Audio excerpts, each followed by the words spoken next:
주영진의 뉴스 브리핑 본격적으로 진행을 해보도록 하겠습니다. 원래 월요일 오후 2시에는 코로나19 상황에 대한 방역당국의 정례 브리핑이 있었죠. 그런데 오늘은 정례 브리핑이 없습니다.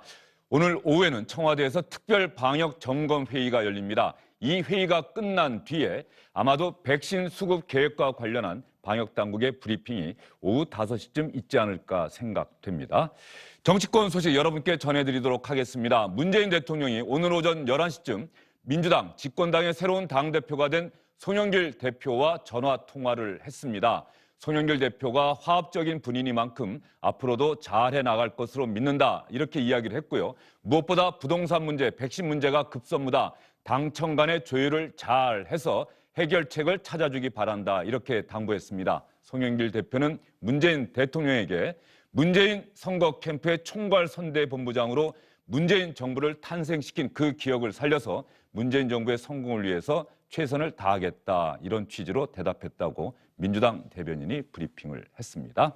두 분과 함께하도록 하겠습니다. 이상일 전 국회의원, 민주당의 박수현 소통위원장 나오셨습니다. 어서 오십시오. 송영길 대표가 선출될 것으로 우리 박수현 위원장은 생각하셨습니까? 예, 뭐 대체로 언론의 분석도 그랬고 약간 앞서가는 아니냐 이런 분석들이 이제 주류를 이루었었고요. 아마 0.5% 0.59%포인트요. 네. 예. 돌아보면 0.5% 승부가 또 있었죠. 2012년에 이해찬 대표와 김한길 대표 그 당시 붙었을 때도 24.3%, 23.8% 정확히 네. 0.5% 승부를 벌인 적이 있는데 다시 재연이 됐습니다. 아마 한 5% 정도 차이 유지할 것 아니냐 이런 예상들이 이제 많았고 수치도 그런 여론조사가 많았었는데 이제 꽤 아주 초박빙의 승부를 한 것으로 그렇게 보입니다. 예. 그게 말이죠. 홍영표 의원이 정말로 송영길 대표와 박빙의 승부를 벌였다. 그런데 홍영표 의원은 누가 봐도 친문계의 핵심 인사다 이런 평가를 받고 있어서 결과적으로 송영길 의원은 상대적으로 친문과는 좀 거리가 있다는 평가를 받고 있고 그래서 막판에 친문 당원들이 단결한 것 아니냐 뭐 이런 평가도 있는 것 같아요. 예, 뭐 그렇게 평가할 수 있죠. 굉장히 그 가파르게 추격을 한 그런 양상을 이제 볼 수가 있었고요. 그러나 이제 거꾸로 뒤집어서 보면 사실은 우원식 후보와 송영길 후보가 그렇게 친문 비문으로 분류한다면 이제 뭐 비문 쪽에 이제 속할 수 있는데 한 65% 얻은 것 아닙니까? 사실 친문의 결집이 35%에 불과한 그런 구조다. 그러므로 친문이 결집해서 당을 좌지우지한다라고 하는 그런 이분법적 구도는 사실은 언론이 뭐 재밌게 분석할 수 하는 것인데 당내에 65%나 되는 저런 다른 의견이 충분히 반영된 결과다. 이렇게 또 해석을 해주시면 감사하겠습니다. 예, 박수현 위원장님 아주 재미있는 분석을 해주셨고 아마 그 분석에 또 시청자분들도 고개를 끄덕이실 것 같고요. 제가 보더라도 비록 다른 당의 이야기는 합니다만 제가 SBS 유튜브 생중계로 최종 개표 결과 발표 때 지켜봤거든요. 그런데 저는 그 부분에 주목했어요. 권리당원이 이른바 친문 성향의 당원들이 많다. 그러니까 권리당원의 득표 비율과 일반 국민 여론조사 비율을 한번 제가 유심히 들어봤는데 비슷하더라고요. 맞습니다. 비슷하더라고요. 그러니까 그동안 민주당의 친문 강성 당원들의 의견이 뭔가 민주당 전체를 옥죄고 있는 것 아니냐 이런 비판의 목소리가 민주당 안에서 나오긴 했는데 의외로 뚜껑을 열어봤더니 권리당원과 일반 국민의 여론이 비슷하게 나왔다. 이건 또 어떻게 봐야 될까요? 글쎄, 이제 일반 국민 여론조사 반영이 이제 5% 정도 돼 있는데, 물론 이제 여론조사를 통해서 하니까. 그런데 홍영표 의원이 일반 국민 여론조사와 권리당원에서 다 1위를 했거든요. 예. 그러니까 이제 민주당 내에 대의원과 일반 당원에서는 지금 송영길 대표가 1위를 했고 그래서 약간 좀 결이 다른 느낌은 있다. 다만 이제 일반 국민 중에 어찌됐든 민주당에 좀 상당히 관심이 있는 분들이 적극 응답을 했다면 우리 앵커 말씀대로 이 권리당원 이거하고 별 차이는 없지 않았나 싶기는 한데 그렇다고 해서 친문이 좀 약화됐다 저는 이렇게 생각하지는 않는 것이 최고위원 당선자들을 보면 네. 예, 그 지지율 1위, 2위 뭐 이렇게 하신 분들을 보면 아주 강성 친문 색채가 강한 의원으로 이렇게 분류가 됐고 그분들이 초선 한 분은 또 재선인데 굉장히 높은 득표율을 보인 거 보면 여전히 친문의 어떤 그 권리당원의 영향력은 상당히 있다 이런 생각을 해봅니다. 알겠습니다. 잠시 뒤에 뭐 일부 언론에서는 그렇게 또 평가를 했더라고요. 송영길 대표가 친문에 둘러싸였다. 과연 어떻게 돌파할 것인가. 물론 이런 이제 언론 보도는 민주당에서는 언론이 참 재밌게 분석하려고 그렇게 하는 것이지 민주당에는 개파가 없다. 사실 뭐 개파라고 하는 거는 존재할 수밖에 없는 것 아닐까 싶은데 잠시 뒤에 질문 드리도록 하고요. 송영길 대표 이른바 386 시간이 지나면서 486 그리고 이제는 586이 됐죠. 586 세대 정치인의 맏형이다 이런 평가를 받고 있습니다. 집권당 민주당에서 586 세대가 당대표가 된 것은 이번이 처음입니다. 아마 우리 정치권의 전체를 통틀어서 처음이지 않을까 싶은데요. 송영길 대표 오늘 아침에 국립현충원을 참배하는 것으로 집권당 대표로서의 공식 일정을 시작했습니다. 김대중, 김영삼 전 대통령, 민주화에 헌신해왔던 전직 대통령 묘역 참배하는 것은 당연한데 진보진영 내부에서 평가가 엇갈리고 있는 박정희, 이승만 두 전직 대통령 묘역까지 참배했습니다. 어떤 의미에서 송영길 대표가 전직 대통령 묘역을 다 참배했을까요? 저희가 준비한 영상 한번 보시죠.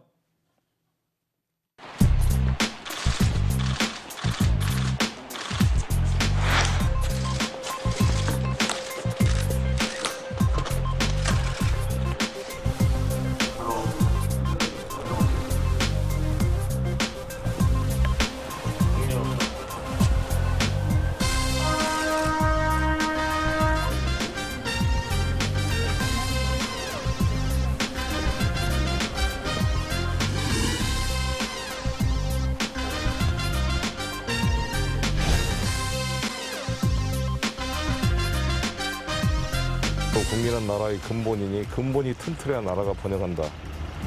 이게 저의 정치를 하는 철학이기도 하고 또 민주당이 끌고 갈 그러한 방향이기도 하다 이렇게 생각합니다. 우리 김대중 대통령님 하면은 실사구시라는 말을 써서 대통령을 계승하겠다는 말씀하셨고요.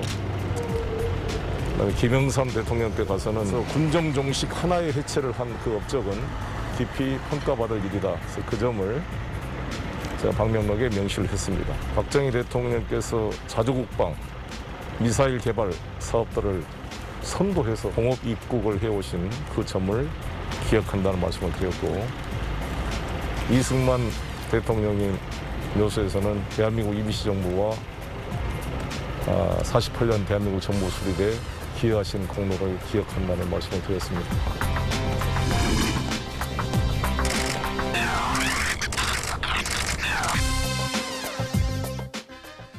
박수현 위원장님, 예. 송영길 대표 86세대의 맏형이다. 그리고 상당히 화합, 통합을 강조한다. 오늘 이승만, 박정희 전 대통령 묘역, 물론 처음은 아닙니다만 뭐 이해찬 전 대표나 추미애 전 대표도 다 참배를 했다고는 하는데 어떻게 보세요? 오늘 아주 뭐 잘한 것 같다라고 저는 개인적으로 생각을 하고요. 특히 국립현충원장이 역대 여야 대표들이 방문 시 이렇게 많은 묘역을 참배한 것이 처음이다 이렇게 덕담을 했다는 것 아닙니까? 굉장히 우리 사회가 가야 할 또 가져야 할 가치들이 다양한데 그런 가치들을 다 빠짐없이 돌아봐야 한다라고 하는 그런 어떤 의지의 표현이다. 저는 이렇게 생각을 했습니다. 그리고 방금 보셨습니다만 각 대통령님의 묘역에 갔을 때 그 대통령님의 공과를 명확히 할 수 있는 상징적인 말들을 계속 하지 않습니까? 그리고 또 그 손원일 제독과 김종호 장군 네. 묘역도 갔는데 6.25 때 영웅이죠. 손원일 제독은 우리나라 해군의 아버지로 칭해지면서 인천 상륙작전을 성공시키는데 주요한 역할을 했던 그런 분이고, 김종호 장군은 육사단 그 당시 사단장으로서 춘천 대첩을 이끌어서 초창기 우리 국군이 반격할 수 있는 그런 어떤 기회를 마련한 아주 중요한 영웅인데 그분이 어떤 묘역까지 가서 우리 사회가 기억해야 할 가치가 굉장히 다양하다라고 하는 것을, 그리고 앞으로 민주당의 행보를 명확하게 상징적으로 보여준 참배가 아니었나 저는 그렇게 생각합니다. 지금 박수현 위원장님 말씀 중에 춘천 대첩이라고 하는 게 나오는데 춘천에 가면은 소양강 처녀 동상이 있고 그 옆에 춘천 대첩 기념 동상이 또 크게 있더라고요. 그 춘천 대첩의 승리의 주역, 그렇습니다. 그분의 묘역도 오늘 참배를 했다 이런 그렇습니다. 말씀이시고요. 지금 박수현 위원장 말씀 중에 말이죠. 자, 이승만, 박정희 제가 평가가 엇갈린다고 얘기하지 않았습니까? 그러면 어느 부분에 초점을 맞출 것이냐? 독재자다.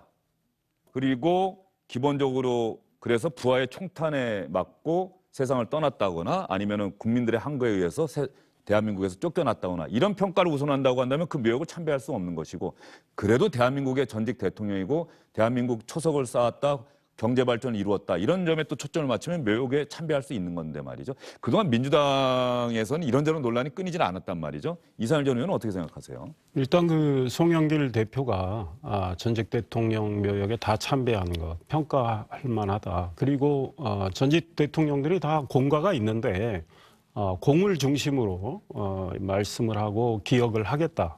이런 말씀은 충분히 공감이 되고 첫날 행보는 평가할 만하다 이런 생각이 드는데, 사실 이제 민주당 대표 2015년에 문재인 대표도 전직 대통령 묘역을 다 참배를 하고 네. 그 이후에 이제 민주당에서 다른 대표들도 다 참배를 했습니다. 그리고 좋은 말씀들을 많이 남겼는데, 이제 제가 생각하기에 문제는 이 다음부터다.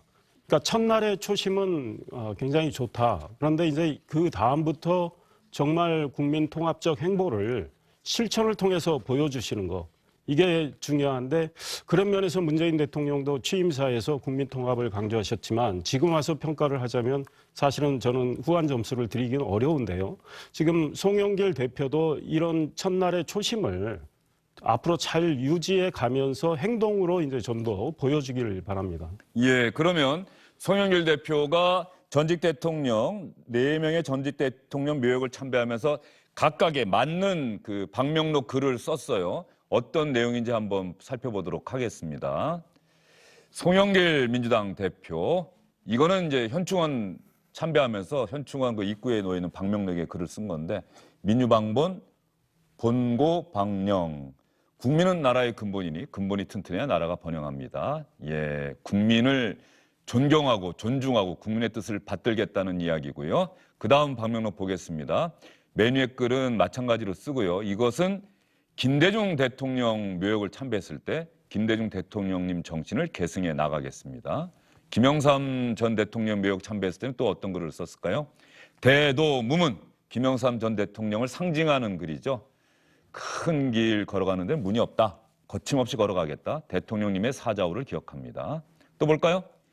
이승만, 박정희 전 대통령 묘역인데 말이죠. 자주국방, 공업입국, 박정희 전 대통령 묘역 참배했던 것 같습니다. 그리고 이승만 전 대통령, 대한민국 임시정부 대통령님의 애국 독립 정신을 기억합니다. 자, 송영길 대표가 전직 대통령 4명 묘역 참배하면서 그 전직 대통령을 떠올릴 수 있는 이른바 공에 집중한 그런 글을 남겼습니다. 송영길 대표 당내에서는 어떤 평가를 받는 정치인인가요? 제가 86세대에서는 최초로 집권당 대표가 됐다 말씀을 드렸는데. 그렇습니까? 지금 말씀하신 대로 이제 86세대를 중심으로 평가를 해보면 이제 원내 대표까지는 여당에서 선출이 됐지 않습니까?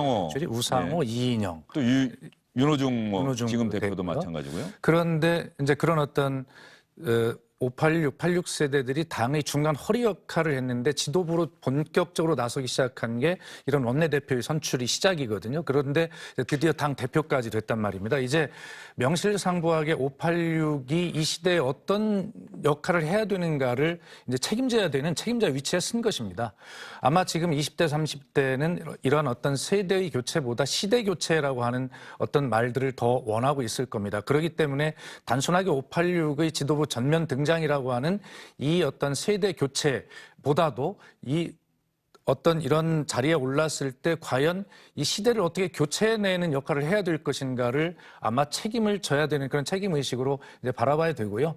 송영길 대표가 지난 대선에서는 문재인 대통령 후보 캠프의 총괄선대본부장으로 이제 나도 친문이다 뭐 이렇게 이야기를 하지 않습니까? 그런데 사실은 약간 결이 다른 이야기들을 많이 해온, 어떻게 보면 비주류, 범친문 이렇게 이제 분류가 돼 왔던 분이고, 뭐 일일이 다 소개하기는 그렇습니다만 많은 지금 여기에서 아까 썼듯이 방본, 그다음에 본고, 방령이라고 하듯이 어떤 국민이 나라의 근본이다라고 하는 이러한 어떤 행보들, 언행들을 많이 해왔습니다. 그리고 인천시장을 지내면서 직접 행정가로서 국민을 직접 접해본 그런 어떤 상황 속에서 본인의 어떤 철학과 그다음에 그것을 철학을 달성하는 방법이 굉장히 국민과 좀 다가갈 수 있는 뭐 그러한 어떤 철학 생각과 방법을 가지지 않았는가라고 하는 것이 오늘의 그 어록과 그다음에 방문하는 어떤 참배하는 그런 모습들에서 여실히 나타난다 이렇게 보여집니다.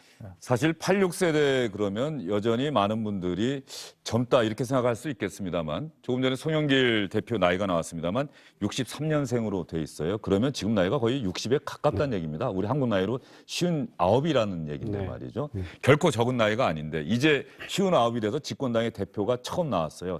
그런데 86세대는 벌써부터 기득권층이다 이런 비판을 또 받고 있지 않습니까? 후배 세대들로부터. 그렇습니다. 지금 특히 민주당 여권 내에서는 86세대들, 특히 운동권 출신들이 요직을 이제 많이 거쳤고요. 또 정부 여당에서 중추적인 역할을 해왔죠. 그런데 이제 국민들이 문재인 정부 출범 이후에 많은 기대를 걸었는데 지금 4년이 지난 상황에서 대통령 지지율에서 나타나듯이 이제 실망한 것들이 많은데 그 실망한 것들과 관련해서 결국은 이 중추적 역할을 했던 그 86세대들의 책임이 크지 않느냐, 이미 기득권화되지 않았느냐, 특권화되지 않았느냐. 그래서 우리 박수현 의원님이 시대교체 이야기도 하셨지만 민주당 여권 내에서 세대교체도 필요하다.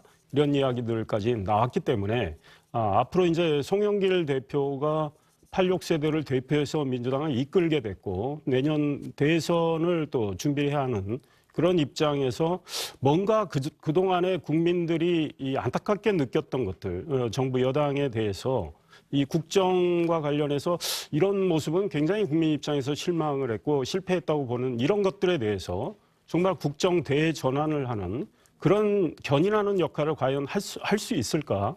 아마 민심은 그걸 해달라고 하는 것이라고 저는 보는데 송영길 대표가 과연 이 강성 친문들의 이 뭐랄까 저항을 무릅쓰고요. 그런 국정 대전환을 이끌 수 있을지 저는 그걸 주목을 하고 있습니다. 과연 가능할지 모르겠습니다. 예, 사실 송영길 대표 저도 뭐 정치 현장 기자로서 이미 일찍이부터 만났고 1999년인가요? 15대 국회 재보선에 아마 첫 출마를 했었을 겁니다. 저는 그때 기억에 인천의 합동유세장을 갔는데 송영길 후보도 후보지만 제가 80년대 대학을 다니면서 이 전설 같은 존재로 이름을 들었던 뭐 김민석, 또 이남주, 이인영 이런 386세대, 86세대 운동권 학생들, 그 당시 학생들이 총출동을 했더라고요. 저는 송영길이라는 정치인을 몰랐을 때인데 이 사람도 386세대 학생운동권 출신인 모양이구나. 그런데 정말 총출동을 했다는 것은 그만큼 같은 세대들로부터 어쨌든 간에 인정받고 우리와 함께하는 사람 이런 인상을 줬다. 저는 그때 그런 느낌을 받았었어요. 그러니까 소위 이제 586 세대의 이제 맏형이다 이렇게 칭해져도 하나도 이상할 것이 없는 뭐 그런 정치인이죠. 고집이 있고 뚝심이 좀 있죠. 좀 남들과 다른 얘기도 해서 설화에 좀 휩싸이기도 하고 말이죠. 그렇습니다. 그래서 이제 뭐 개인적인 뭐 일화를 좀 소개하면 지난번 당대표 출마를 했을 때 저에게 좀 도와달라라는 강력한 요청을 했을 때 평소에 저답지 않게 굉장히 매정하고 단호하게 제 거절을 했어요. 그때 그 이유를 뭐라고 했냐면 태도를 바꿔야 한다 이거였는데 그 뒤로 아마 이번 선거 때까지 송영길 의원이 저에게 개인적으로 어떤 뭐 문자나 이런 메시지 이런 것들을 통해서 보내온 게 제가 기억하기로 한 150여 차례 이상일 겁니다. 그러면서 늘 저에게 물은 것이 뭐냐면 형이 이 정도 변하면 된 거 아니냐? 됐냐? 네. 계속 한 100여 차례 이상 물은 겁니다. 그때마다 저는 아직 멀었다고 이야기를 했고 아마 이번에 그 연설을 할 때 보면 다른 후보들에 비해서 큰절을 하는 모습을 보였을 텐데 그만큼 제가 이제 겸손하게 변했고 노력했습니다라고 하는 것을 상징적으로 많이 보여줬고 특히 이번에 마지막 날 마지막 메시지에 저 삼수생입니다라고 하는 그 어떤 간절한 간곡한 모습 과거의 송영길 같으면 그런 거 자존심 상해서 얘기 못했을 수도 있죠.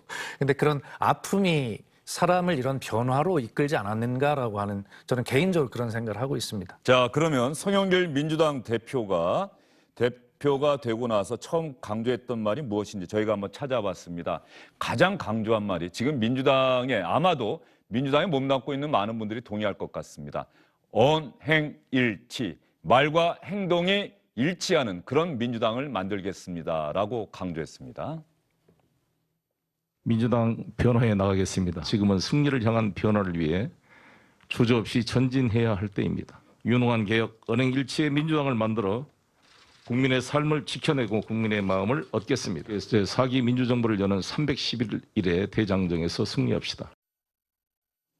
자, 대통령 선거일까지 아마 311일 남았다. 어제 시점으로 그 얘기를 강조한 것 같은데 언행일치라고 하는 이 부분은 송영길 대표가 이 부분을 지켜낸다면 민주당으로서는 대단히 반가운 소식이 될 것이고 또다시 실패한다고 한다면 또 국민에게 더 큰 실망을 줄 수도 있는 문제예요. 바로 그렇습니다. 이번에 4.7 보궐선거에서 민주당에 참패한 이유가 여러 가지 있겠지만 그중에 하나가 또 민주당의 어떤 위선적인 모습, 소위 내로남불로 대표되는 그런 민주당의 국정 운영, 이런 것들에 대해서 국민들이 굉장히 실망을 했고 이번에 심판에 한 표를 던졌는데 거기서 민주당이 정말 각성을 해가지고 송 대표 이야기대로 원행일치하고 또 유능한 개혁을 한다면 사실 국정 운영이 많이 헝클어져서 국민 입장에선 정말 문재인 정부가 유능한가 이런 물음표를 갖고 있는데 그런 유능한 개혁을 한다면 국민들이 다시 돌아보고 신뢰를 줄 수 있습니다. 그래서 그건 굉장히 큰 과제다. 그런데 과연 가능할까? 당장 민주당 내에서 이 문자 폭탄 문제를 놓고도 지금 갑론을박이 벌어지고 있고 심지어 문자 폭탄에 대해서 굉장히 비판적인 시각을 표출한 조홍천 의원에 대해서는 당을 떠나라 이런 이야기까지 나오는 상황입니다. 그래서 물론 송영길 대표는 문자 폭탄에 대해서 좀 자제돼야 한다는 입장을 이야기를 했지만 최고위원 가장 높은 득표로 올려서 당선된 지금 최고위원은 문자 폭탄은 장려돼야 한다. 이제 이런 목소리들이 나오고 있기 때문에 과연 민심에 부합하는 국민의 눈높이에 맞는 그런 개혁과 언행 일치를 이제 할지 국민들은 아마 지켜보리라고 봅니다. 예. 강성 친문 당원들의 이른바 문자 폭탄과 관련해서 송영길 대표가 공개적으로 이야기를 할 수 있을까요? 송영길 대표는 이미 선거 과정에서 주영진 뉴스 브리핑 나와서도 그러니까 표현이나 이런 부분에서는 그렇게 과격한 표현은 자제돼야 한다라고 하는 자신의 소신을 밝히기도 했는데 말이죠. 당연히 그렇게 해야 합니다. 그리고 이제 그 4.7 재보궐선거 패배 이후에 저희가 여러 단위에서 이제 뭐 반성문들이 나왔지 않습니까? 그것을 종합 정리해서 질서 있게 국민에게 말씀드릴 첫 책임이 이 지도부에 있다고 생각하고요. 거기에서 반성에 출발한 쇄신의 방향도 말씀을 드려야 되겠죠. 반성과 쇄신을 뭐 여러 가지가 있지만 그중에 이제 이 문자 폭탄, 이번에 사실 각 당 대표의 정책이나 이런 것보다는 문자 폭탄이 유일한 쟁점이라고 할 만큼 뭐 다른 건 주목을 못 받았는데 저는 그렇게 생각해요. 저도 문자 폭탄을 3번을 이제 받아봤는데 결과적으로 그중에 문제는 뭐냐면 뭐 과도한 표현, 욕설, 인격 모독 이런 것을 동반한 문자들이 저 경우에는 한 3분의 1 정도 있더라고요. 그런 부분에 대해서는 단호하게 경고하고 이러지 말도록 정말 당 지도부가 그렇게 해야 합니다. 그리고 만약 이것이 계속될 시에는 어떤 조치를 하겠다는 로드맵까지 제시를 해야 되겠죠. 당내 민주주의라는 것은 당원이 주인이어서 무조건 당원들이 말에 따라야 된다는 것이 아니라 당 지도부가 당을 끌고 가되 그 과정에서 당원과 의견이 다른 것이 있으면 당원들과 충분히 소통하고 이해하고 설득시키는 그것이 진짜 당내 민주주의라고 저는 생각을 하거든요. 문자폭탄 다 좋습니다. 좋은데 그중에서 특히 일부 그런 과도한 표현과 욕설을 동반한 그런 인격 모독적인 문자 폭탄에 대해서는 송영길 지도부가 반드시 해결해야 되겠다라고 하는 약속과 로드맵 제시까지 저는 해야 된다 그렇게 생각을 합니다. 예. 자, 그러면 지금 박순희 위원장이 중요한 말씀 해주셨는데 송영길 대표가 앞으로 대표로서 이른바 문자 폭탄과 관련해서 자신의 소신을 다시 한번 강조하게 될지 그 부분을 지켜보도록 하겠습니다. 그런데 최고위원 대표와 함께 경선이 치러졌는데 최고위원 1등 당선된 정치인이 김영민 의원입니다. 이른바 조국 전 장관 지키기 이런 데 열심히 했었고요. 또 친문 성향이다 이런 평가를 받고 있는 김영민 의원이 1등을 했는데 김영민 최고위원은 말이죠. 문자 폭탄은 권장돼야 합니다라는 소신을 계속해서 밝히고 있어서 송영길 대표와는 조금은 다른 시각을 나타내고 있습니다. 자, 그러면 민주당의 새로운 최고위원들 어떤 정치인들인지 그리고 최고위원 당선돼서 어떤 이야기를 했는지 여러분과 함께 들어보도록 하겠습니다. 당신과 민심이 다르다라는 어떤 이분법적 논리는 이번 선거 결과를 통해서 근거가 없음이 확인된 것이 아닌가 생각합니다. 저를 통해 국민과 당원은 같은 목소리로 개혁하는 하라고 명령하신 것으로 이해하고 있습니다. 부동산 문제의 책임 있는 해결이 핵심 과제라는 사실에 모두가 다 동의하실 거라고 생각을 합니다. 정권 장치를 위해 국민이 동의하는 개혁, 승리하는 개혁에 집중해야 합니다. 코로나19 국난 극복과 국정과제 완수 등 문재인 정부의 성공적 마무리가 어느 때보다 중요한 때입니다. 당정청 원팀으로 최선을 다하겠습니다. 코로나를 국난 극복을 이루고 경제 회복에 앞장서겠습니다. 김용민 최고위원, 강병원 최고위원, 최고위원들의 이야기를 들어봤는데 어쨌든 민심과 당심에는 괴리가 없다. 김용민 최고위원은 또 이렇게 강조를 하고 있네요. 네, 주장은 그렇게 하는데 과연 정말 그럴까 저는 그런 의문을 가져봅니다. 본인이 이제 최고 득표를 통해서 초선임에도 불구하고 최고위원이 수석 최고위원이 됐는데 본인으로서는 자랑스러울 만한 일이지만 사실은 언론에 다 분석이 나오지 않습니까? 이 강성 친문 즉 권리당원의 지지를 많이 받아서 이제 됐던 분인데 아마 제가 알기로는 대의원 투표에서는 거의 꼴찌하지 않았습니까? 제가 그렇게 알고 있습니다. 그런데 권리당원에서 많이 앞서서 수석 최고위원이 됐습니다. 그래서 문자 폭탄은 더욱 장려돼야 한다는 취지를 이야기를 하는데 과연 민심이 그에 동의를 할까 저는 이런 의문을 가져봅니다.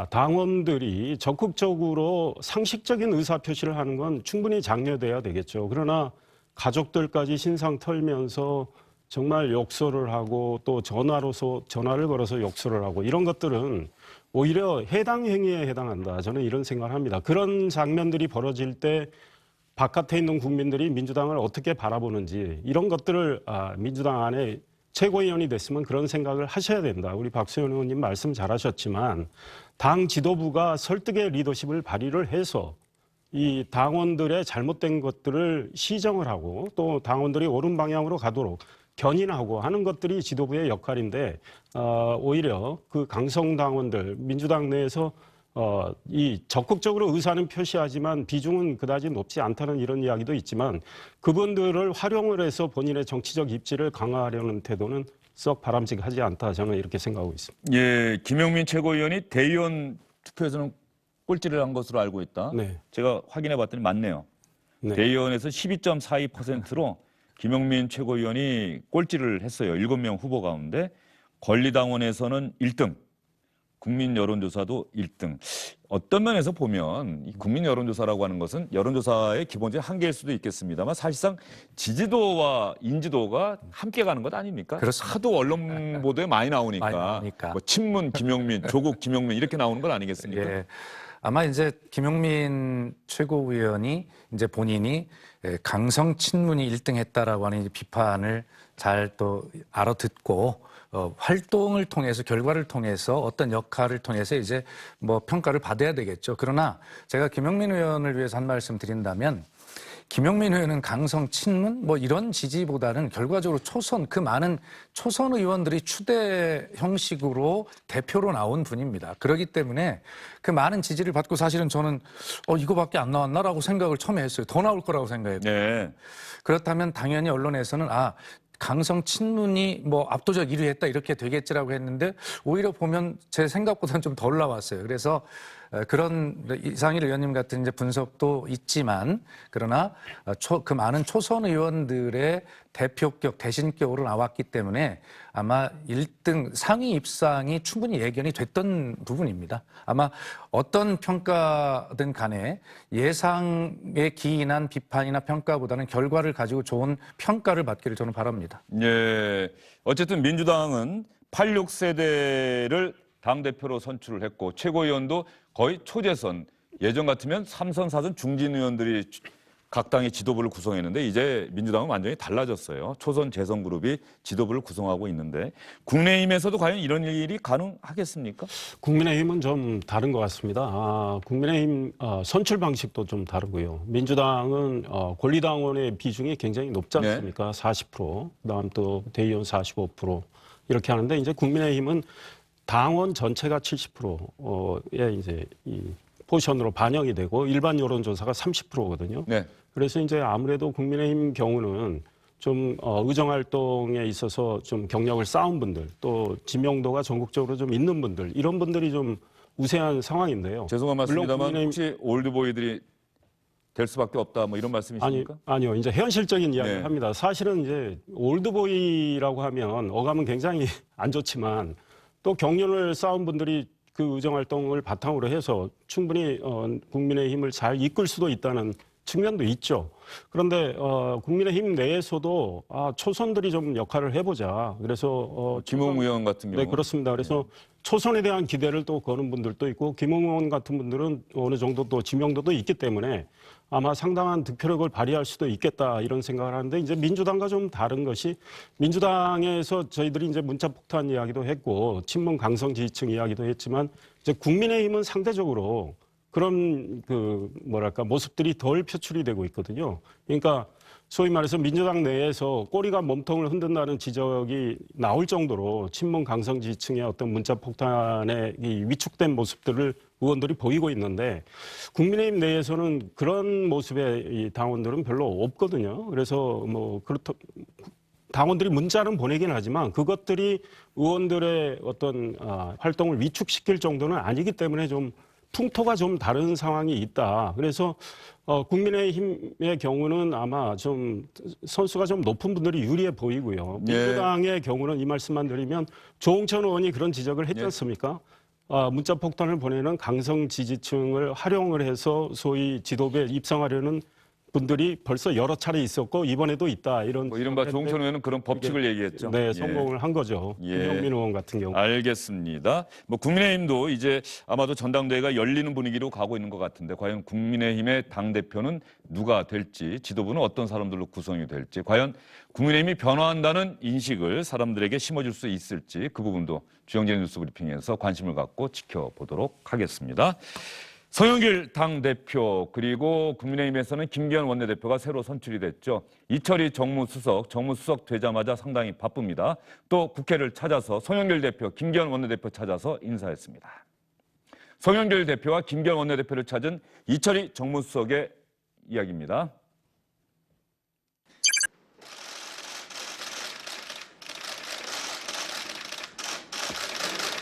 종전에 문재인 대통령께서 직접 전화를 주셔서 저에 대해서 축하의 말씀이 있었습니다. 우리는